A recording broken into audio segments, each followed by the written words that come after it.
I caught my cheating girlfriend with my ex-convict roommate, so I exposed them to her family. As Christmas approached, a time that often brings me delight, I found myself in a difficult circumstance. Life has not been kind to me despite my best efforts to be good to others. Some may reply, "Welcome to the club, my friend," but the situation has grown extremely dismal. I used to believe that infidelity was mostly a male issue, but now I realize that women are also capable of it. I don't want to make sweeping generalizations, but I'm speaking from personal experience. The event progressed in such a way that my girlfriend appeared to dislike him completely. But after installing a covert camera, the truth became apparent. It became clear that when I went to work, he had covertly entered my apartment and became engaged with my girlfriend. This guy used to live next door but was arrested and needed somewhere to stay for a few weeks. I frequently questioned why he kept lingering around us. After I kicked him out, he began showing up in locations we frequented, and I wondered who was informing him of our whereabouts. He seemed to be wearing a GPS tracker and was always keeping an eye on us, but finally, the truth emerged. It happened one morning as I finished my shower and prepared for work. My girlfriend was also taking a shower. Suddenly, her phone received a text message notification. In a normal situation, I wouldn't have paid much attention, but my partner was using a new phone with a strange ringtone. I checked the sender, and it was Patrick, my former roommate who had recently been released from prison. We were buddies in high school while both living in Queens. We have many common memories and experiences. Patrick lived with me for a few months before his prison sentence, but everything changed after my girlfriend moved in. He returned 2 months later and stayed with us. Unfortunately, we had a falling out, so I asked him to leave. He was only intended to stay for 2 weeks, but it stretched into 2 months, and paying over $22,000 for a small 2-bedroom apartment in New York was already challenging. Because he sat on the couch in the living room, there was a lack of personal space, making communication difficult. In January, we intended to sign a new lease and relocate to a better, more expensive apartment. Next month, my girlfriend would be able to welcome her family and friends without feeling embarrassed. It's crucial to clarify that Patrick and my girlfriend did not have a close relationship. She was supportive when I asked him to leave. They met recently when I let him stay with us briefly, so I was startled to see him texting her that morning. I didn't even realize they were texting. A notification appeared on my phone screen displaying their chat. My name is Caleb, and my girlfriend and I knew a Patrick, but she didn't know anyone else with that name. In addition, her friend Patrick, whom I had not previously known, inquired about another Caleb. It felt like a huge coincidence. I realized she was talking to my former neighbor, whom I had kicked out 2 weeks ago due to his extended stay. I couldn't foresee a relationship between my fiancé and Patrick, especially because she agreed with my choice to remove him from our life. But the feeling of discomfort persisted, implying that something was amiss. I never considered romance. Perhaps they went out together for a smoke or another activity. He had talent for other things, but he was obsessed with being a rapper and spending money on studio time. When he lost his employment, he always returned to street dealing and illegal narcotics, but he was never arrested and only served short prison sentences. This cycle repeated indefinitely. Allow me to paint a picture for you. I grew up in a predominantly impoverished area of Queens, where my parents are still happily married. As a child, I struggled financially, yet I never went hungry. I'm grateful to have grown up in a diverse community that exposed me to several cultures.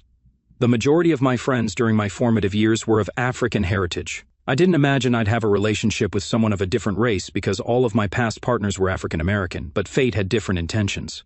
It all began around a year and a half ago when I met my present girlfriend while working as a courier. We exchanged funny remarks, and I jokingly invited her out, expecting to be rejected. I became a delivery driver, which eventually led to our love. She's a wonderful young professional in her early 20s with a stunning figure that accentuates her beauty. When we initially met, she lived in a posh neighborhood with a neighbor.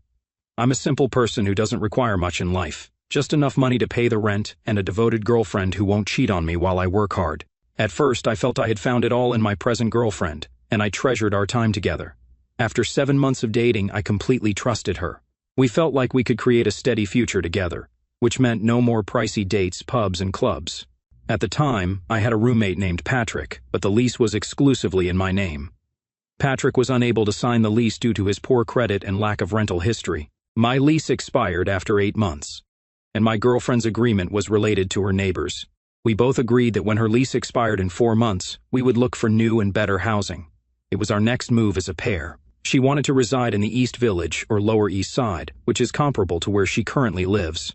I resided in Washington Heights, which she did not enjoy. Fortunately, her job was in the East Village, which matched her desire to be close to work. My delivery job did not bind me to a specific place, but I did have to consider the apartment my partner preferred, even though it cost $1,500 more than my existing one. A single bedroom cost around $30,500. The plan was for her to temporarily move in with me and my neighbor after her lease expired. After my lease expired, we'd move to the apartment she preferred. Patrick had hoped to become famous in music since he was 16, but it had yet to materialize despite investing money in studio time. His music went largely unnoticed, and he was trapped in a maddening loop. He skipped steady occupations in favor of buying and selling drugs, which resulted in failed drug tests and job losses, delaying rent payments. Unfortunately, I let him move in, which I now regret. After being dismissed, he turned to selling drugs on the streets to make ends meet, and he was frequently jailed. This pattern has been going on since he was 16, and I felt foolish for allowing him to get so close to me. Predictably, 4 months before the lease expired, he was arrested and imprisoned. I was the only one on the lease, so I was responsible for the rent. Despite his many arrests, I allowed him to stay with me. Unfortunately, he remained in prison. I thought he'd change and get a career like mine, but he was determined to succeed in the music industry. In brief, when my girlfriend's lease expired, she moved in with me, and we began a new chapter in our relationship. We lived together for a while, but our quiet life was upended a month later when Patrick was released early from prison. Surprisingly, when Patrick returned, his belongings were missing from our shared flat. Patrick had nowhere to go and wanted to stay with me for 2 weeks until he could figure things out and move in with relatives. Given our limited space, I paused. I told him that our 2-bedroom apartment was already too cramped for me and my fiancé, and adding another person would make matters worse. However, after discussing it with my girlfriend, we agreed that she had never met Patrick and knew only what I had told her about him. Surprisingly, he moved in the same day. I made it clear that my girlfriend's consent was contingent on him remaining for only 2 weeks. He agreed, promising to remain discreet. Surprisingly, within a week, he had learned to be a respectful couch surfer, not encroaching on our privacy and returning when we were getting ready for bed. Although we rarely saw him, we knew he was there and admired his efforts to keep his belongings organized. So, we didn't notice the first 2 weeks had passed, but in the 3rd and 4th weeks, I would get home late from work to find him watching TV with my girlfriend. While there was nothing wrong with it, I found it unusual. He knew I'd be late and timed his arrivals accordingly. I assumed he had a cordial connection with my girlfriend, but they rarely spoke when I was there. Despite our best attempts to keep things tidy, our small apartment nevertheless seemed crowded and suffocating. As the 5th week approached, I got more anxious that Patrick had extended his stay beyond the allotted 2 weeks. I felt for my girlfriend and assured her that he would go as planned. One evening, while lying in bed, I decided to confront her about the matter. I wanted to apologize on Patrick's behalf and reduce the tension in the air. Although Patrick had not caused any problems between us, the cramped living arrangements seemed to have an effect on our intimate relationship. It had been 4 weeks since our previous closeness, and I felt compelled to confront it. I wanted to discuss Patrick's failure to keep his initial 2-week pledge with my partner. I expected her to support me or at least reply, but instead she turned away and went to bed as if I were in her way. On reflection, I remembered that life was normal for the first 3 days after Patrick moved into our apartment. However, on the 4th day, she began to refuse intimacy. Given that my partner was normally busy at those times, I assumed her behavior was related to discomfort during Patrick's 3-day stay with us. She became noticeably noisy during intimate moments, although knowing he was in the living room. I was struck by the fact that for the first 3 days after he arrived, our bedtime routine was especially loud, almost as if she was doing it on purpose. Surprisingly, starting on the 4th day, it considerably increased my self-esteem. My partner routinely refused any bedtime activities, often using Patrick's presence as an excuse. It was unusual because she hadn't been as cautious in the first 3 days despite Patrick's presence in the living room. I didn't think much about it, but after 6 weeks I conveyed my displeasure to Patrick, telling him that his time was finished. It disturbed me that my partner continued to avoid intimacy because of him. I noticed his persistent presence, which looked like a purposeful sort of retribution. Almost 2 months had gone by, and she was still making the excuse that we had a guest in our apartment. I reminded Patrick that he had agreed to depart a month earlier, but he cleverly moved the responsibility to other concerns and persuaded me to let him stay another week. Furthermore, I recall other instances in which Patrick and my girlfriend were both missing for extended periods, which made me anxious. One time, I decided to leave work early since I was feeling ill. My partner normally arrived home around 5:30 in the evening, so I went to the apartment door and unlocked it. I heard disturbance inside the flat and suspected a break-in because neither Patrick nor my girlfriend were generally home at the time. I rushed inside and noticed the television was turned on. Patrick pretended to be immersed in it, but any spectator could see his weird and uncomfortable demeanor. Meanwhile, the sound of running water signaled that my girlfriend was in the shower. This unusual situation raised suspicions that something nefarious was going on between them. Although I lacked clear evidence, their presence in the apartment at the time was enough to raise suspicions. Plus, I was confident that my partner would not engage in such actions. To handle the matter, I asked my girlfriend about her early return home. Her response was that she took a half-day off work. The explanation did not persuade me, and I was dissatisfied because of my terrible health that day.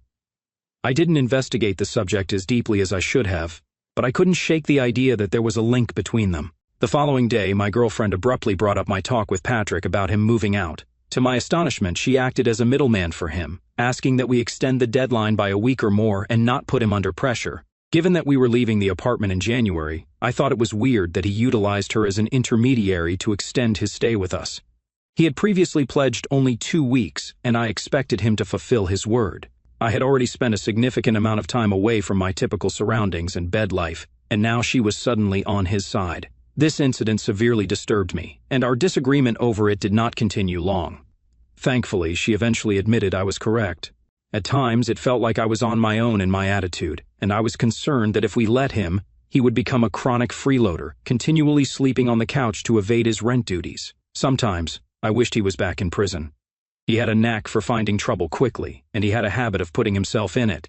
This all occurred in November, during the same week that we spent together looking for the right wedding ring. It was a well-planned event that we had been working on for weeks. The selection, which included her in the ring, was intended to ensure her complete delight and pride in wearing it for the remainder of her life. At least, that was the plan. We had been talking about getting married even before she moved in with me, and we had been methodically preparing for it for weeks. Our ultimate idea was to sign a lease for a new apartment in December. I decided to propose on Valentine's Day in January, knowing how much she enjoys romantic gestures. In the evening, we went to acquire wedding rings. We finally had the chance to be close after a 7-week hiatus. It was a special reward for purchasing the rings, and a gentle reminder of the closeness we had lost due to the guest in the living room. The following week just fueled my desire for the closeness we enjoyed. I borrowed $4,500 from my savings, totaling $41,000, to purchase the engagement ring she desired to surprise her on Valentine's Day. I kept it hidden somewhere she wouldn't find it accidentally. But the next day, my girlfriend reminded me that it had been nearly 2 months since Patrick began living with us, which caught me off guard. In the evening, I met with Patrick and told him he had only 1 day to find another place to live, or I would have to remove his belongings myself. He claimed he had nowhere to go, which irritated me. I conveyed to him that it was not my problem. At that moment, my girlfriend emerged from the bedroom, and our voices grew louder. I aggressively pushed Patrick to cease relying on me and locate a place to live or turn to his relatives for aid. It was clear that his relatives didn't want him around due to his unreliability. Even his acquaintances in our social circle, who, as it turned out, were of African descent, didn't want to accept him. The confrontation escalated, nearly turning physical. I warned him that if he didn't leave my flat that night, there would be consequences. I decided to contact the authorities to ensure they would handle this situation properly by putting him behind bars. I expressed my disappointment, making it clear that his lack of gratitude prevented me from helping him. He left that evening but returned the next morning to pick up his things. By the end of November, it was clear that he was out of my life for good. There were rumors that he found shelter in a rundown house about 2 miles away from me, which wasn't surprising given the lack of support from his acquaintances, but it puzzled me that he didn't seek refuge with his relatives instead of living in a place that could lead him back to prison. I couldn't fathom his reasoning. I often wondered why he insisted on staying in the area despite the lack of job opportunities and the high costs of maintaining the studio for his unsuccessful music career. It was in the first week of December that I discovered why he was so determined to stay. I was at a bar with my girlfriend when I saw him discreetly leaving the room. His presence there struck me as odd. This scenario repeated several times in different places, and I later found out my girlfriend had been exchanging text messages with him. This discovery made me wonder if he was tracking our location through GPS, as he often showed up in places where we were trying to avoid him. Trying to make sense of this unsettling situation, when I mentioned it to my girlfriend in a joking manner, to my surprise, she admitted that she found his behavior disturbing and creepy as well. I learned that she had given him our location, allowing them to meet secretly and engage in intimate relations in my car while I waited inside an establishment, completely unaware of her actions. This incident occurred during our second visit to her parents in upstate New York. The first visit had been unpleasant due to her father's disapproval of me. My girlfriend informed me that he preferred her to marry a man with a higher education, not someone like me. While his words were different, his intentions were clear. I realized that was the message he wanted to convey. Her father, an arrogant and irritable college professor, believed he was superior to me. He saw himself as an intellectual giant, constantly lecturing me and treating me as a suspect. I disliked him, and it was evident that he thought his daughter deserved someone better. Despite my girlfriend's efforts to make her father accept me, it became clear that we wouldn't see eye to eye. She wanted us to visit her parents' home before Christmas so they could get to know me before we celebrated the holidays together. I tried to be polite to her parents, but they proved quite challenging. They expressed a desire to visit my girlfriend and see where she lived now, but she insisted they wait until we moved to a nicer apartment in the East Village or Lower East Side. She was afraid that if they saw the condition of our neighborhood and apartment, they would be disappointed. We were planning to sign a lease for a new apartment in 2 weeks, just a few days before Christmas. The following week, I found a notification from Patrick on my girlfriend's newly purchased phone. Without knowing the nature of their communication, I saved a record of the message.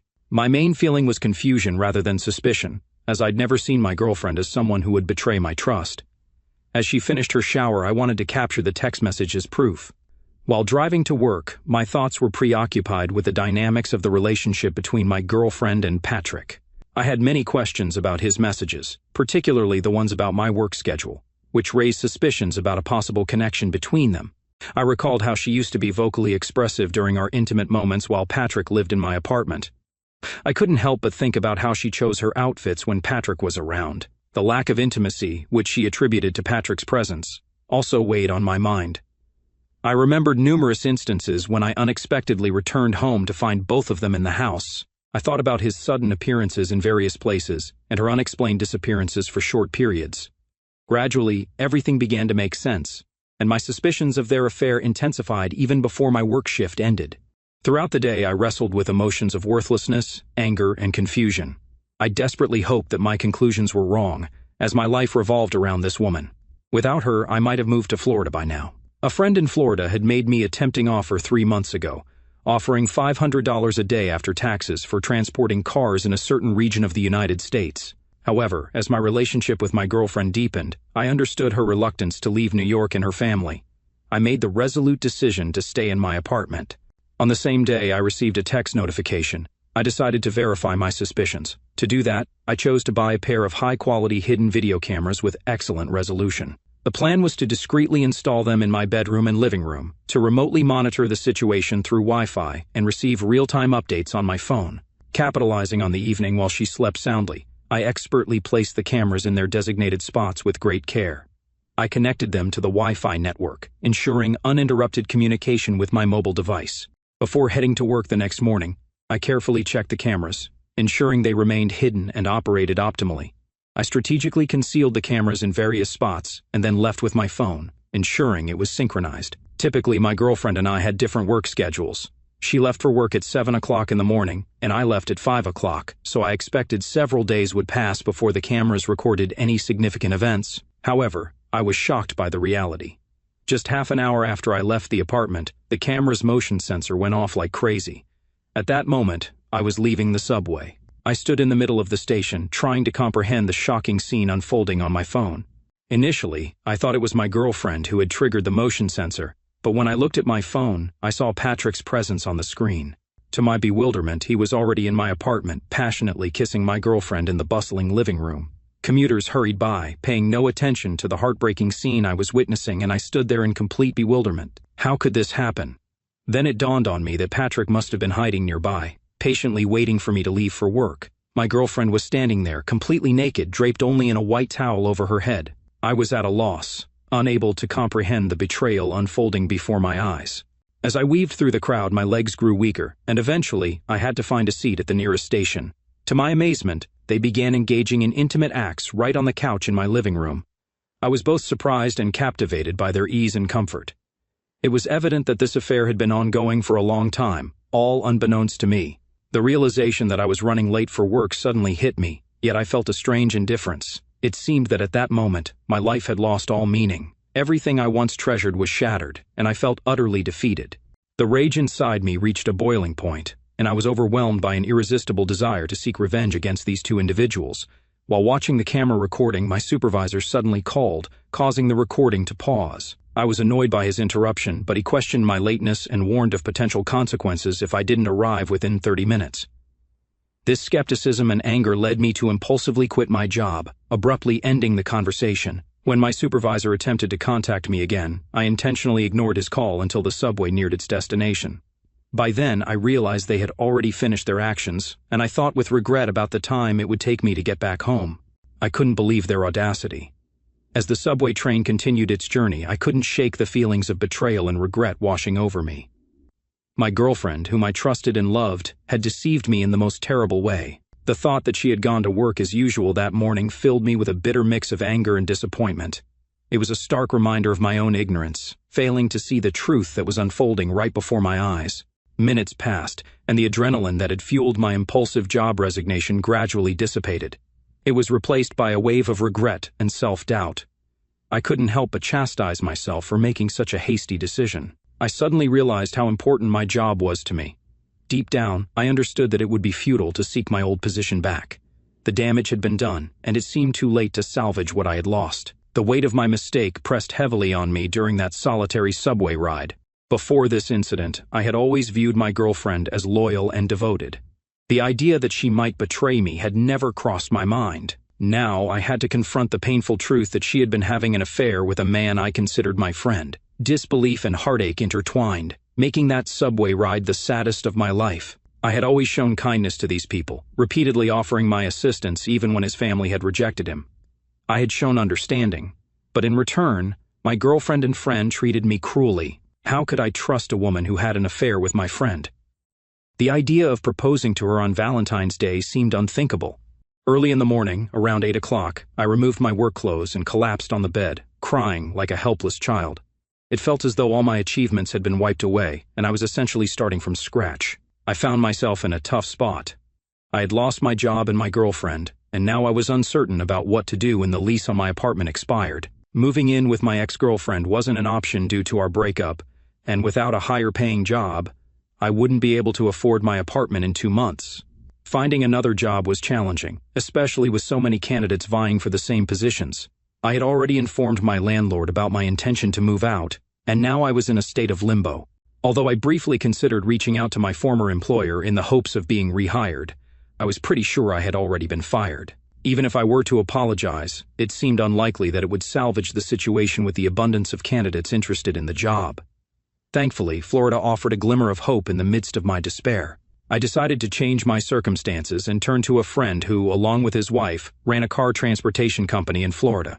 Although he had previously offered me a driver's position, I had declined due to my girlfriend's reluctance to leave New York. However, now, desperate for a fresh start, I reached out to my friend. Unfortunately, he didn't answer my call, prompting me to contact his wife, who played a significant role in the business. She managed the company's website, handled accounts receivable, and took phone calls when her husband was on the road. She informed me that there was still an open position and asked if I could come to Florida. I agreed and said I could visit the next day to inspect the place. As a result, I planned to book a ticket to Florida. Currently, I had $3,500 in my bank account, and by returning the engagement ring today, I would receive $4,500 in compensation, giving me a total of $8,000. While contemplating my future, I began to feel a sense of optimism. The idea of leaving without informing my ex-girlfriend was becoming increasingly appealing. I wondered if anyone could truly understand my dire situation. I received strong recommendations to follow this path, with the main advice being to leave, endure the shocks, relinquish the desire for revenge, and disappear from her life completely. I had pondered this idea for a while, but it initially seemed too simplistic to me. My anger toward both her and her lover fueled my desire for revenge. Yet, in the end, I recognized the most crucial aspect of this plan: ending it all and severing all ties with her, never to meet or communicate with her again. My vanishing act was tied to her repeated attempts to contact me, and I longed for it all to be over, wanting to see her reaction personally. Surprisingly, the guys involved also longed for closure. I spent the entire day alone in my apartment, providing ample time to contemplate the actions of both my girlfriend and the former friend who had turned out to be my roommate. As a result, I concluded that the most appropriate retaliation would be to keep all information about my intentions to myself and reveal the news to her at the very last moment when she least expected it. When I returned home that evening, I could barely contain the urge to engage in an argument with her. In my eyes, she appeared malicious, vile, and wicked. I couldn't fathom her motives for such a betrayal. Despite losing all affection and desire for her, I decided to maintain a facade of indifference, pretending that I was unaware of anything that night. As we lay together, restless thoughts consumed my mind. What could have driven her to such actions against a man she had professed her love for? It occurred to me that perhaps this affair had started only a week after his arrival, and I wondered if it served as a means to humiliate and disgrace me. She may have been intrigued by being with a man of a different race, like indulging in a forbidden fruit or conducting an experiment. I couldn't think of any other reason for her actions. Before going to bed, I informed her that I had to go on a 4-day business trip to Florida, as required by my company. I suggested she sign an apartment rental agreement in my absence, assuring her that I would sign an addendum when I returned. The leasing company had already checked our credit, and our combined income was sufficient for the housing. She agreed to the plan. I booked a flight to Florida, which turned out to be the most expensive ticket I'd ever purchased. However, despite the cost, it was worth it because I couldn't stand living in the same apartment with my girlfriend any longer. The thought of her infidelity in my own bed while I was at work disgusted me. It was unnerving to realize that my girlfriend was most interested in the timing of my flight, presumably to inform her lover of the ideal time for their rendezvous. I couldn't help but wonder how long she intended to continue this affair. Having once proposed to her, I contemplated the future. Would our story continue in our new apartment? Would it proceed after marriage and the formation of a family? These thoughts made me grateful that I wouldn't be around for those significant moments. Feeling despondent, I decided to create some distance from her. The next morning, I told her that I had to leave early. Even though I had rearranged the camera the day before to capture a better view of our living room and bedroom, I ensured that I saved a video recording of their activities on a portable hard drive. It was almost predictable. As soon as I left the apartment, Patrick, her partner in the affair, wasted no time entering. Their actions fell into a routine. Fortunately, a strategically placed hidden camera managed to capture their facial expressions, her loud and obnoxious screams, and even their intimate moments. What surprised me most was their complete disregard for protection. It was thoughtless of her to put my health at such risk. Besides, Patrick had recently been released from prison, and I couldn't help but wonder about the diseases he might have contracted there. In my unstable life situation, I was concerned about potential health risks, especially regarding various diseases. With this in mind, I mentally noted that I would definitely get tested upon arriving in Florida. Just before boarding the flight, I managed to get in touch with my friend, who explained the driver job opportunity in detail. Luckily, I already had a CDL license, so I only needed additional training to upgrade my skills. While it won't be easy to drive across the entire country, I genuinely enjoyed being behind the wheel, and the compensation is nearly 3 times what I used to earn. Plus, I dream of owning a spacious house in Florida with a large backyard, a far cry from New York, where most of my income goes into renting. Such real estate won't come cheap. Even though I'm unsure about the exact date of my trip, I have enough time to contemplate my next steps. Maybe I should heed my friend's father's advice and return to school once I've saved up enough for tuition. Right now, everything feels uncertain and unresolved. I'm overwhelmed with emotions, making it hard to make a rational decision.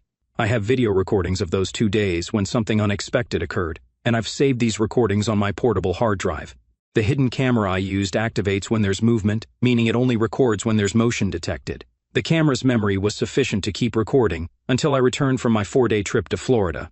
Upon arriving in Florida in the evening, I discovered that my friend had left for deliveries and decided to take a cab to his house. To my surprise, his wife was home. My friend and his family live in a magnificent Florida residence, and seeing their prosperity filled me with joy. We grew up together in Queens, so their success felt even more remarkable. Comparing their grand home to my small New York apartment couldn't help but seem comical.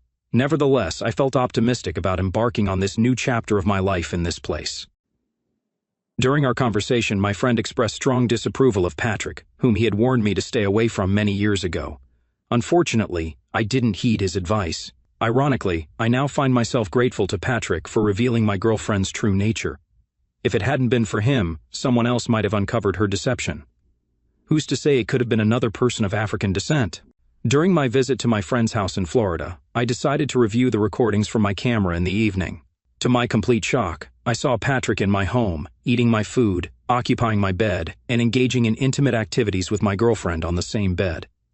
The depth of this betrayal became unbearable. Initially, I had planned to address it with her after she moved to a new apartment, but witnessing this blatant lack of respect in my own bed pushed me over the edge. Yet, I realized that taking matters into my own hands would lead to negative consequences. The thought of seeking revenge crossed my mind, but I quickly recognized the potential fallout, such as ending up in prison for a significant portion of my life. Instead, the next day, I decided to contact her father and give him the keys to my apartment. My plan was to include videos that showed his daughter engaging in an intimate relationship with a person of another race to provoke a strong emotional reaction. I began making duplicate keys to my apartment. The next morning, I saved and transferred the recording of their intimate encounter to a USB drive. On the same day, I sent it to her father using an express delivery service. Initially, I had considered contacting her father directly, but I lacked his contact information. Then I searched for him on the college's website but only found the number to his office. I persistently called his office multiple times until he finally answered. He recognized me, and I took the opportunity to reveal the truth about his daughter. I explained that she had asked me to accompany her on a trip to visit relatives, emphasizing that we weren't romantically involved, just friends with benefits. I was one of her many lovers, the person she lived with and dealt in illegal substances. I informed him that, as a gesture of goodwill, I had made copies of her apartment keys and suggested he visit her at 8 o'clock in the evening, the optimal time. I intentionally didn't mention the presence of video recordings, unsure of how to explain that aspect. After our phone conversation, he remained silent. I assumed he might be shocked by the unexpected information I had shared and was awaiting the inevitable consequences. Alternatively, he could suspect it was a hoax, although I strongly doubted it, perhaps due to the extensive information I provided. I was sure that upon receiving the package he would believe me, though I wasn't certain if everything would go according to plan. While going about my own business, I took the opportunity to familiarize myself with the upcoming living arrangements. My friend's wife kindly briefed me on how their business operated, essentially bringing me up to speed. Late in the afternoon, my friend returned, and his family and I went out for dinner. To avoid drawing attention to my own situation, I turned off the camera notifications. However, around 9 or 10 o'clock in the evening, something suddenly struck me. I decided to discreetly check the camera while dining with my friend and his family. Given the sensitive nature of this story, I didn't immediately share it with my friend. Stepping out of the restaurant, I quickly examined my phone and was pleasantly surprised that this was the moment I had been anticipating for my revenge against my unfaithful partner. To my amazement, her father unexpectedly arrived at my apartment, accompanied by 3 young men around 25 years old. Assuming these were either his sons or their friends, I mentally replayed the scenario. They seemed caught off guard when they entered the living room. My ex-girlfriend and her lover were engrossed in watching TV, but their peaceful moment was shattered when her father and several men entered the room. Patrick, in a t-shirt, appeared bewildered, and my ex-girlfriend hurriedly attempted to cover herself, remaining in her underwear. Her father began berating her, expressing his disappointment with her lies about her boyfriend. In that tense moment, it seemed to me that I foolishly hoped for a different outcome, perhaps wishing that the situation could be resolved without resorting to physical measures. However, my ex-girlfriend didn't get the chance to express her thoughts. Her father categorically prevented her from doing so, showering Patrick with degrading insults, some of which were too offensive to repeat. I observed the bewildered look on her face as her father accused her of betraying her family and demanded an explanation for her actions. Her reaction was truly priceless. She appeared completely confounded, not knowing where to begin. I couldn't help but find the situation amusing, and her father's frustrated, angry, and arrogant demeanor was incredibly satisfying to witness. It was hard to bear seeing a beloved child entangled in something he despised. Her father relentlessly scolded her, hurling degrading insults at Patrick, and seemed ready for a confrontation with the 3 men accompanying him.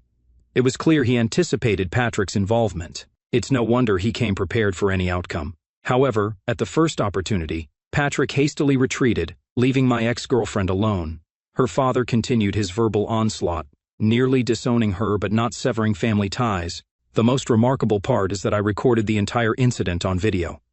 After her father's departure, she was left in a state of shock and isolation. Overwhelmed with emotion, she called me with tears in her eyes, anxiously asking when I would return.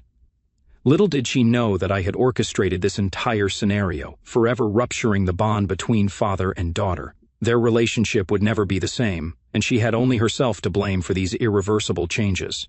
During our phone conversation, she expressed a desire to confess something but couldn't discuss it over the phone.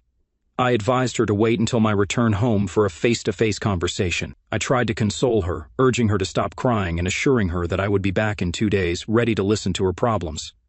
To my surprise, the next morning, she didn't invite Patrick for an intimate meeting. It seemed the fun had suddenly ended. As I later learned, she had no way to contact me. Despite this, I couldn't help but grin because she had brought this situation upon herself. Now she'd have to face the consequences of her actions. Later that day, I received the results of an STD test, which came back negative. It was on the day I was supposed to fly back to New York that she finally discovered I was the one responsible for unveiling the truth. Presumably, her mother had informed her about the situation. As I headed to the airport, she called me and admitted to her infidelity. I realized she had pieced it all together. She mentioned that I had gone to extreme lengths, secretly recording and destroying her family, which she considered unnecessary. I explained how she had wrecked my life, especially as I was on the brink of getting married. She somehow managed to find 2 hidden recording devices and threatened me with a lawsuit upon my return to New York. I decided to consult with my lawyer to determine if she had a valid claim. It remains uncertain whether she genuinely has one. As an excuse for her unfaithfulness, she simply attributed it to a desire for a better life, indicating that Patrick didn't matter to her at all. The way she spoke suggested an attempt to downplay the seriousness of the situation. It seemed as if she expected me to just move on. I made it clear that our relationship was over. Everything between us had ended, and my intention was to return to New York, collect my belongings, and then relocate to Florida. In response, she threatened legal action for invasion of privacy and creating adult content out of revenge. I stood my ground and told her to go to hell.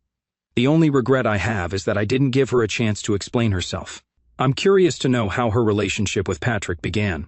From what I gather, it probably started about a week after he moved in. It would be intriguing to hear the story from her perspective.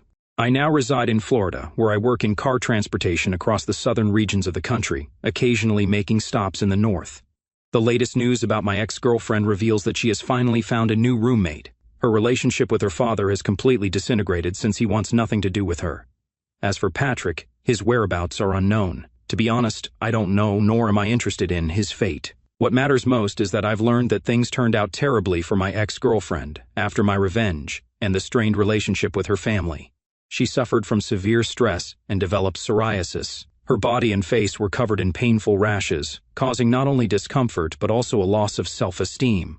Once a beautiful girl, now she goes unnoticed by men, and I can't find it in me to feel sorry for her, given the pain and suffering she caused me. As I settled into my new life in Florida, the weight of New York's chaos began to lift, replaced by the humid air and endless horizons of the South. The job driving cars across state lines was grueling but freeing. Long hours behind the wheel gave me time to think, to process, to rebuild. The open road stretched before me like a promise, each mile a step away from the betrayal that had nearly broken me. Yet, even as I carved out this new existence, the ghosts of my past lingered, whispering questions I wasn't ready to answer. Had I done the right thing? Was my revenge worth the cost? And why, despite everything, did I still wonder what she'd say if we faced each other one last time? 3 months into my Florida chapter, I was living in a modest rental near my friend's sprawling house. The place was nothing fancy, a 1-bedroom with a creaky porch and a view of palm trees swaying in the breeze. It was a far cry from the suffocating 2-bedroom in Washington Heights, where every corner held memories of her and Patrick. My days were filled with work, learning the routes, and bantering with other drivers, most of whom had their own stories of leaving something behind. At night, I'd sit on the porch with a beer, the hum of cicadas filling the silence, and try to make sense of it all. One evening, as the sun dipped below the horizon, painting the sky in shades of orange and pink, my phone buzzed with a notification. It was a text from an unknown number, but the area code was unmistakably New York. My heart skipped a beat. I hadn't heard from her since that final call, when she'd accused me of destroying her life. I'd blocked her number, deleted her from my socials, and done everything to erase her from my world. Yet, here was a message, simple and cryptic. "And Caleb, I know you're gone, but I need to talk. Just once, please." I stared at the screen, my thumb hovering over the reply button. Every instinct screamed to ignore it, to keep moving forward. I'd built something here, a job that paid well, a chance at a house with a backyard, maybe even a future where I could go back to school like my friend's father had suggested. But another part of me, the part that still woke up at 3 a.m. replaying the moment I saw them on that camera, wanted answers. Why had she done it? Was it really just a fling? Or had there been something deeper, something I'd missed? And why, after all this time, did she want to talk now? I didn't respond that night. Instead, I called my friend's wife, Lisa, who'd become a sort of confidant since I'd arrived. Over coffee the next morning, I showed her the text. She leaned back in her chair, her eyes narrowing as she read it. "You don't owe her anything, Caleb," she said, her voice firm but kind. "But if you're still carrying this around, maybe hearing her out will let you put it to rest. Just don't let her drag you back into that mess." Her words stuck with me as I drove a sleek convertible to a client in Georgia that day. The road blurred past, and I thought about what closure really meant. I'd thought revenge would give it to me. Watching her world crumble when her father stormed into that apartment had felt like justice. But now, months later, I wasn't so sure. The anger had faded, replaced by a hollow ache, a sense that I'd won a battle but lost something else. Maybe Lisa was right. Maybe I needed to face her, not for her sake, but for mine. When I got back to Florida, I texted the number. "N1 call. That's it. Tell me when." The reply came almost instantly. "In tomorrow, 8 p.m. your time. Thank you." I spent the next 24 hours wrestling with what I'd say. Part of me wanted to unleash everything, the hurt, the betrayal, the way her actions had upended my life. Another part just wanted to listen, to finally understand. At 8 p.m. sharp, my phone rang. I stepped onto the porch, the evening air thick with the scent of jasmine. "Hello?" I said, my voice steadier than I felt. "Caleb," she said, and just hearing her voice again was like a punch to the gut. She sounded different, tired, softer, like the confidence I'd once loved had been worn down. I don't know where to start. I'm sorry. I know that doesn't fix anything. But I am." I didn't respond, letting the silence stretch. She took a shaky breath and continued. "I messed up, Caleb. Not just with Patrick, but with you, with us. I was scared of where we were going, of signing that lease, of getting married. It felt like everything was moving so fast, and I didn't know how to tell you I wasn't ready." "So you slept with my friend?" I cut in, unable to keep the bitterness out of my voice. "No, it wasn't like that," she said quickly. "Patrick, he was there, and I was weak. It wasn't about him. It was about me feeling trapped, like I was losing myself. I know that sounds like an excuse, and maybe it is, but I never meant to hurt you." Her words hung in the air, and for a moment, I didn't know what to feel. Part of me wanted to believe her, to see her as the woman I'd loved, not the one who'd betrayed me. But another part saw through it, a story she'd told herself to justify what she'd done. "You could have talked to me," I said finally. "You could have said you were scared. Instead, you lied, every day in my own house." "I know," she whispered, "and I hate myself for it. I've lost everything, my family, my confidence, my health. I'm not asking for pity, Caleb. I just wanted you to know I'm trying to be better. I'm in therapy, working on myself. I don't expect you to forgive me, but I needed to say it." We talked for a few more minutes, but the conversation felt like it was circling a void. She didn't ask me to come back, and I didn't offer. When I hung up, I sat on the porch staring at the stars. I'd wanted answers, but what I got was a glimpse into her regret, her own brokenness. It didn't erase the pain, but it made her human again, not just the villain in my story. The next day, I drove to the beach, something I'd started doing when I needed to think. The waves crashed against the shore, and I thought about what Lisa had said about putting things to rest. I pulled out my phone and opened the folder where I'd kept the video recordings from the apartment. I hadn't watched them since New York, but I'd held on to them, a tether to my anger. My finger hovered over the delete button. Did I need them anymore? Did they define me, or was I more than the guy who'd been betrayed? I didn't delete them, not yet. Instead, I walked along the shore, letting the salt air clear my head. Back in New York, she was rebuilding, just like I was. Maybe she'd find peace, maybe she wouldn't. Maybe her father would forgive her, or maybe that rift would last forever. As for Patrick, I'd heard through a mutual friend that he'd been arrested again, caught up in the same cycle he'd always been in. I didn't care enough to find out more. What I did know was that I had a choice. I could keep carrying the weight of what they'd done, let it shadow every relationship, every chance at happiness. Or I could let it go, piece by piece, and build something new. Florida wasn't just a place. It was a chance to be someone different, someone who didn't need revenge to feel whole. As I drove home, the road stretching into the dusk, my phone buzzed again. Another text from her. "Thank you for listening. I hope you're okay."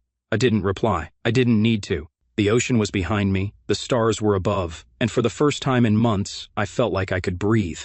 Whether I'd forgive her, whether I'd delete those videos, whether I'd ever trust like that again, those were questions for another day. For now, I was here, alive, and that was enough.